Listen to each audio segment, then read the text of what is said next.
ओए मेरे champion, champion बोलता हूँ तेरे को, कभी भी मैदान मत छोड़ना बेटे, लूजर वाली हरकतें करके, इसीलिए चुपचाप डेली वीडियो डाल। ओके ताऊ। और बेटे इतना बढ़िया प्रवचन दिया है, कुछ बिमल गुटखा तो दे। अबे यार इसे पूरा दिन बिमल गुटखा खाना है। अबे हगता भी गुटखा ही है क्या तू, मनूस बुढ़ा कहीं का। अब बेटे गाना गाऊं? अच्छा ठीक है गाना गा। काट के गुटखा दिखा देंगे, बिमल से तुमको मिला देंगे। ओए होए शर्मा गए का, फोन काट दिया, डिलीवरी आ गई का। ओए डिलीवरी आ गई क्या, तुम डिलीवरी बॉय से मार खा गए का, क्योंकि पैसे तो मेरे पास है ना, मनूस बुढ़ा कहीं का। अरे ताऊ इतने बेकार गाने तो कहाँ से लेके आता है? अब बेटे ताऊ is inspired from Tony Kakkar and Dhinchak Pooja. कितना अच्छा गाना बनाते, मैं उनसे इंस्पायर होकर ये गाने बनाता हूँ। ताऊ ये ले। अब बेटे ये क्या है? कल से काम पे आने की कोई जरूरत नहीं है, मैंने तेरे को लात मार के नौकरी से निकाल दिया है। अब बेटे लात तो मारी नहीं तूने। अच्छा लात नहीं मारी, सॉरी। 1 2 3। अब बेटे इतनी जोर से लात काय को मारता है? तूने तो बोला लात नहीं मारी, अब लात मार के नौकरी से निकाल दिया, जा। अब बेटे वो मजाक करा था, मैं अपने गाने खुद लिखता हूँ। अच्छा ठीक है कल से काम पे आ जाना। मनोज बुढ़ा, टोनी कक्कड़ और ढिंचक पूजा इंस्पिरेशन। गाइस आज हम लोग करने वाले हैं पर मैन पाको क्रिकेट टीम। तो गाइस एक न्यू कॉन्सेप्ट है और काफी मजा आने वाला है आपको, तो जल्दी से जल्दी शुरू करते हैं। हम लोग देखते हैं कि एक दिन मिक्सुओ ऐसे ही स्कूल से अपने घर आ रहा होता है और रास्ते में उसे कुछ बड़े बच्चे मिल जाते हैं और वो बड़े बच्चे परमैन को सताने लगता है, मिक्सुओ को सताने लगते हैं। उसके बाद मिक्सुओ बोलता है कि मुझसे दूर हटो वरना मैं परमैन को बता दूंगा। उसके बाद उन बड़े बच्चों की फटके खिंड के हाथ में आ जाती है। वो बोलते हैं क्या तुम परमैन को जानते हो? तभी वो बोलता है कि हाँ परमैन मेरा दोस्त है। उसके बाद वो तीनों के तीनों मिक्सुओ से बोलते हैं कि ए बच्चे क्या तुम हमारे साथ क्रिकेट मैच खेलना चाहोगे? तभी मिक्सुओ बोलता है कि मुझे तो क्रिकेट नहीं खेलना आता। तभी वो बोलते हैं कि तुम्हारे साथ परमैन भी होगा, तुम्हें जो टीम बनानी है तुम बना सकते हो, लेकिन क्या तुम हमारे साथ क्रिकेट मैच खेलोगे? तभी मिक्सुओ बोलता है कि ठीक है मैं तुम्हारे साथ क्रिकेट मैच खेलूंगा। उसके बाद जब वो तीनों बच्चे वहां से चले जाते हैं तब उनमें से एक बच्चा अपने सीनियर को बोलता है कि आपने परमैन के साथ क्रिकेट मैच खेलने के लिए क्यों हाँ भर दिया? तभी वो बड़ा बच्चा बोलता है कि एक बार अगर हमने परमैन को क्रिकेट मैच में हरा दिया तो उसके बाद मेरा पूरी दुनिया में बहुत बड़ा नाम होगा। परमैन इस दुनिया का सबसे पावरफुल हीरो है, अगर वो हारा तो मैं पूरी दुनिया में फेमस हो जाऊंगा और मेरे साथ साथ मेरी टीम भी फेमस हो जाएगी। तो उसके बाद वो दोनों काफ़ी ज़्यादा खुश हो जाते हैं। और उसके बाद हम लोग देखते हैं कि जैसे ही मिक्सो घर पहुंचता है, वो घर पहुंचने के बाद पाको के पास जाता है। पायान और बूबी भी वहीं पर होते हैं और तभी परमैन बोलता है कि आज मुझे बड़े बच्चों ने क्रिकेट मैच के लिए चैलेंज किया है। मेरी टीम में परमैन, पायान, बूबी, पाको तुम चारों हो और हमारा जीतना तय है। के बाद हम लोग देखते हैं कि पाको परमैन से पूछती कि तुम्हें पता भी है क्रिकेट क्या चीज़ होती है? तभी परमैन बोलता है कि हाँ ये बेसबॉल का दूसरा नाम होगा जिसमें हमें बॉल के साथ खेलना होगा। उसके बाद पाको परमैन को बताती है कि नहीं क्रिकेट एक अलग गेम है, बेसबॉल अलग गेम है। तो अगले दिन हम लोग देखते हैं कि वो तीनों लड़के फिर से मिक्सो के पास आते हैं और बोलते हैं कि क्या तुमने परमैन से बात की? तभी मिक्सो बोलता है कि परमैन के पास टाइम नहीं है तुम्हारे साथ खेलने के लिए। जिसके बाद उन तीनों की झंड हो जाती है और वो बोलते हैं क्या परमैन के पास हमारे साथ खेलने के लिए टाइम नहीं है? उसके बाद वो मिक्सो का कॉलर पकड़ लेते और बोलते कि बच्चे अगर परमैन हमारे साथ खेलने के लिए नहीं आया तो हम तुम्हें कहीं का नहीं छोड़ेंगे। उसके बाद वो तीनों वहाँ से चले जाते हैं। मैं सच्ची बता रहा हूँ ये तीनों मेरे को किसी लंगूर बंदर से कम नहीं लग रहे हैं। के बाद हम लोग देखते हैं कि मिक्सुओ अपने घर आ जाता है और पाको भी वहीं पे होती है और पाको बोलती है कि मैं तुम सबको ट्रेनिंग दूंगी क्रिकेट मैच के लिए, मैंने क्रिकेट की सब नॉलेज गेन कर ली है। तुम 1 महीने के बाद उन लड़कों से कह सकते हो कि तुम हमारे साथ क्रिकेट मैच खेलो। तो जिसके बाद हम लोग देखते हैं कि मिक्सुओ काफ़ी ज़्यादा खुश हो जाता है। वो बोलता है कि फाइनली। अगले दिन मिक्सुओ बताता है कि परमैन तुम्हारे साथ 1 महीने बाद क्रिकेट खेलेगा। तभी पायान बोलता है कि क्रिकेट के लिए तो 11 प्लेयर्स चाहिए होते हैं और हम तो बस 4 ही हैं। तभी मिक्सो बोलता है कि हाँ एक ये सबसे बड़ी प्रॉब्लम हो सकती है हमारे लिए। तभी मिक्सो बोलता है कि मेरे रोबोट को मिला के हम 5 प्लेयर्स हो जाएंगे। तभी हम लोग देखते हैं कि वहाँ पर गांको भी आ जाती है और गांको बोलती है कि मैं भी परमैन की टीम की तरफ से खेलूंगी। उसके बाद ये बात पूरे शहर में फैल जाती है कि परमैन दूसरे शहर के बच्चों के साथ क्रिकेट मैच खेलने वाला है। परमैन सोच रहा होता है कि आखिर अब हम अपनी टीम में किसे किसे ले सकते हैं। तो हम लोग देखते हैं कि परमैन कबाओ साबू को भी ले लेता है और उसके बाद अरे कचरा दूर से आ जाए। हम लोग देखते हैं कि मिचिको दूर से चल के आती है और बोलती है कि परमैन क्या तुम मुझे भी अपनी टीम में ले सकते हो। उसके बाद हम लोग देखते हैं कि परमैन मना नहीं कर पाता है और मिचिको भी अब परमैन की टीम का एक हिस्सा होती है। पायान भी अपना रोबोट लेके आ जाता है। अब परमैन के लिए सबसे बड़ी समस्या ये थी कि परमैन के पास अब 10 प्लेयर्स आ चुके थे, लेकिन क्रिकेट में तो 11 प्लेयर्स की ज़रूरत होती है। तभी परमैन काफ़ी ज़्यादा टेंशन में आ जाता है और बोलता है कि हमारी 11th प्लेयर बनेगी कौन। तो उसके बाद पाको को परमैन पे काफ़ी ज़्यादा तरस आ जाता है और पाको बोलती है कि ठीक है मिस सुमीरे हमारे साथ खेलेंगी। जिसके बाद वहाँ पर बैठे सभी लोग बोलते हैं कि हाँ मिस सुमीरे हमारे साथ खेलेंगी तो बहुत मज़ा आएगा। उसके बाद पाको अपने घर जाती है और अपने रोबोट को ऑन करके आ जाती है। जैसे ही पाको वापस आती है परमैन काफ़ी ज़्यादा खुश हो जाता है, बोलता है कि अब फाइनली हमारी टीम में 11 प्लेयर्स हैं।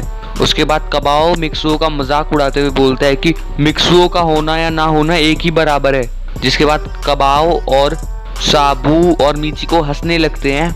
तभी मिक्सुओ का रोबोट बोलता है कि वो तो मैदान पर ही देख लेंगे हम लोग।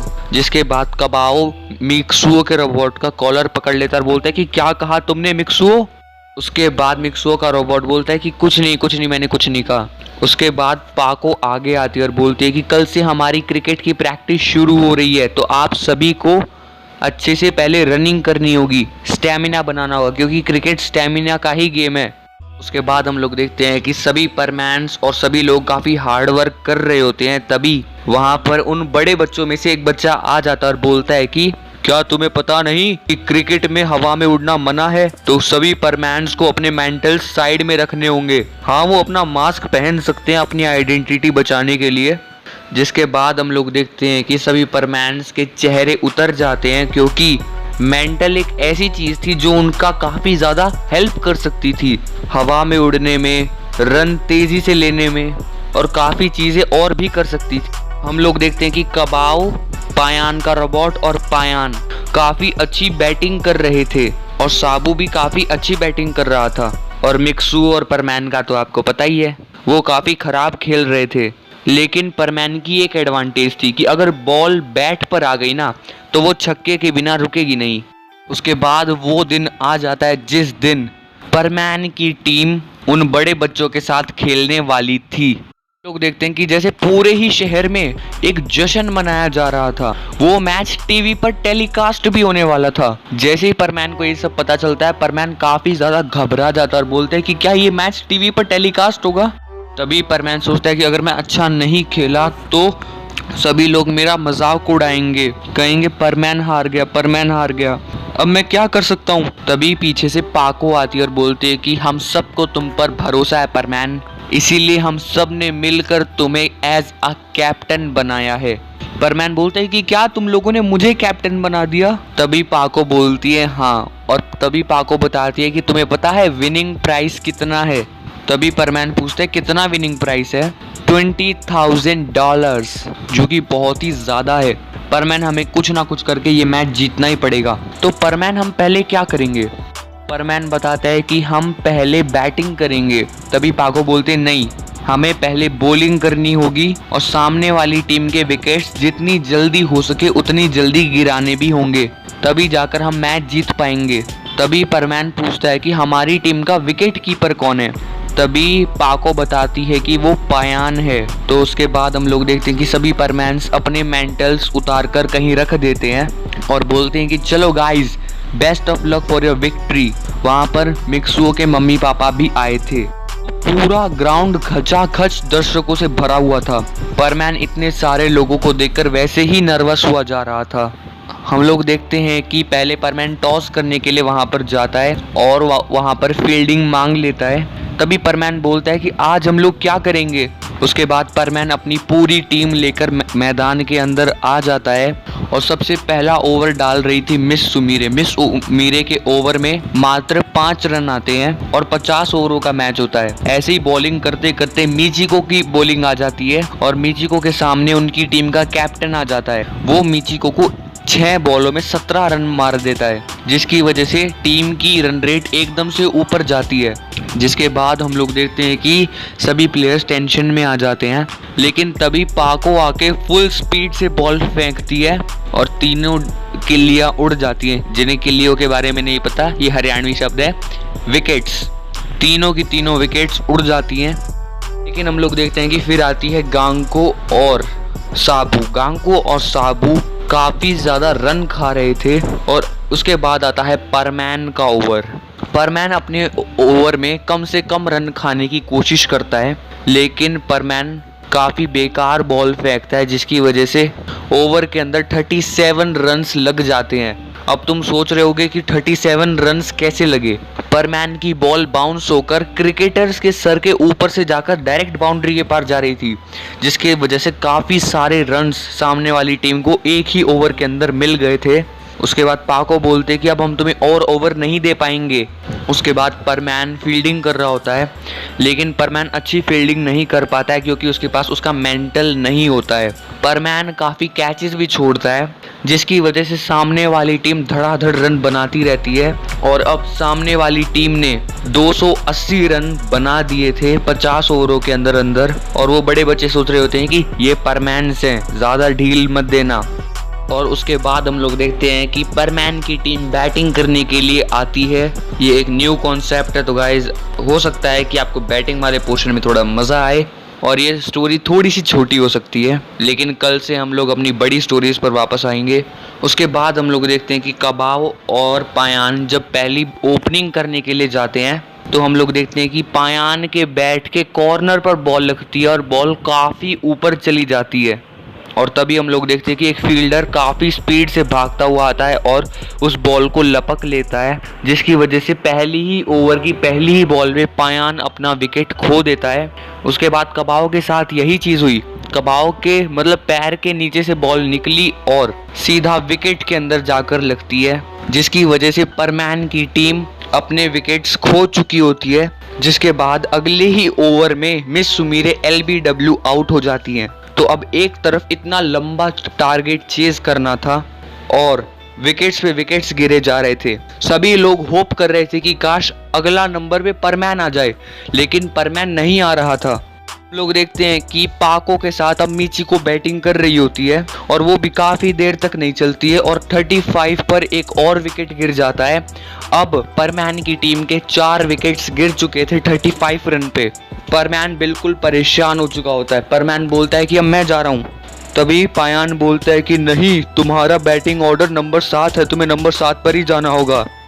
के बाद हम लोग देखते हैं कि मिचिको वापस आती है और बूबी जा रहा होता है। जनता अब बिल्कुल पक चुकी होती है और जनता जोर जोर से नारे लगाने लगती है, परमैन परमैन। पूरी मतलब कि क्राउड में परमैन का ही नाम गूंज रहा होता है। और तभी परमैन अपने आप को रोक नहीं पाता और बोलता है कि इससे अगले नंबर पर मैं जाऊंगा। उसके बाद हम लोग देखते हैं कि पाको और बूबी मिलकर 75 तक आते तो हैं, लेकिन उसके बाद हम लोग देखते हैं कि बूबी एक ऐसा शॉट मारता है जो सीधा जाकर कीपर के हाथों में बॉल को दे देता है, जिसकी वजह से बूबी आउट हो जाता है। और बूबी के आउट होते ही परमैन की आधी टीम पवेलियन पहुंच जाती है। उसके बाद हम लोग देखते हैं कि एंट्री होती है मैदान में परमैन की।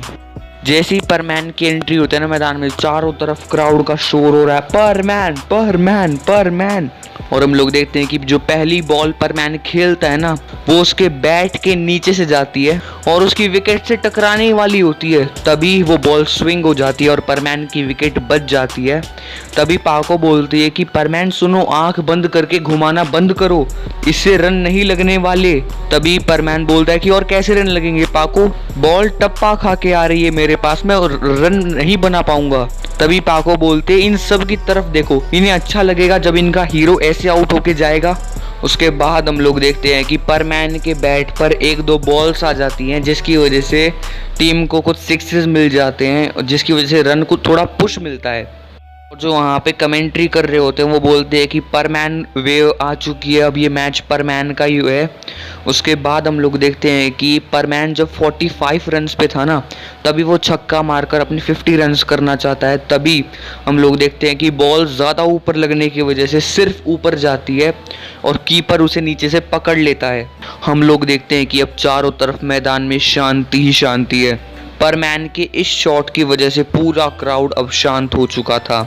कोई भी परमैन नहीं चिल्ला रहा था, जिसकी वजह से सभी की आंखों में आंसू होते हैं और अब सबको पता था कि ये मैच अब परमैन की टीम नहीं जीतने वाली। उसके बाद परमैन वहां से गुस्सा होकर चला जाता है और फिर मैदान में एंट्री होती है गांगको की। गांगको को देखकर सभी लोग हंसी रहे होते हैं कि तभी गांगको के सर पर बॉल लगती है, जिसकी वजह से गांगको वापस चली जाती है और तभी एंट्री होती है मिक्सुओ की। जी हाँ, उसने अपना रोबोट नहीं भेजा था। जैसे ही परमैन वापस गया था ना, उसने अपने रोबोट के साथ अपनी जगह बदल ली थी और अब मिक्सुओ वापस आ चुका था मैदान में। मिक्सुओ देख रहा था कि कोई भी उसके लिए चीयर नहीं कर रहा था, लेकिन जब वो परमैन था तो सब उसके लिए चीयर कर रहे थे।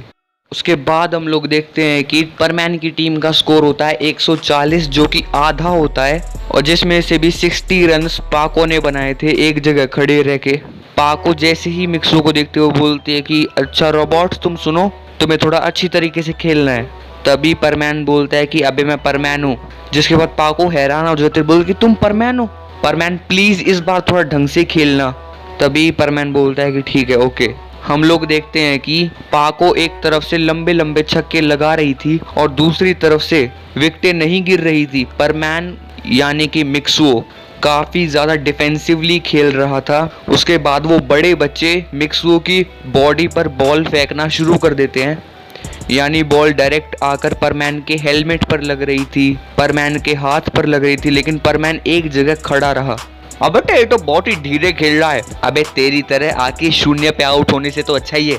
उसके बाद हम लोग देखते हैं कि देखते ही देखते परमैन की टीम 250 रन प्लस कर जाती है और अब उसे 5 ओवरों के अंदर अंदर 30 रन बनाने होते हैं।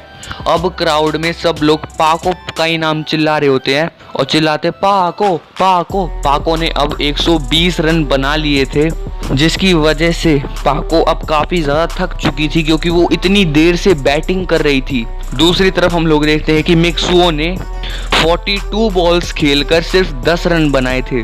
कोई भी मिक्सुओ का नाम नहीं ले रहा था। उसके बाद हम लोग देखते हैं कि पाको एक कवर ड्राइव खेलती है और परमैन को बोलती है रन परमैन रन, क्योंकि वो ओवर की लास्ट बॉल होती है।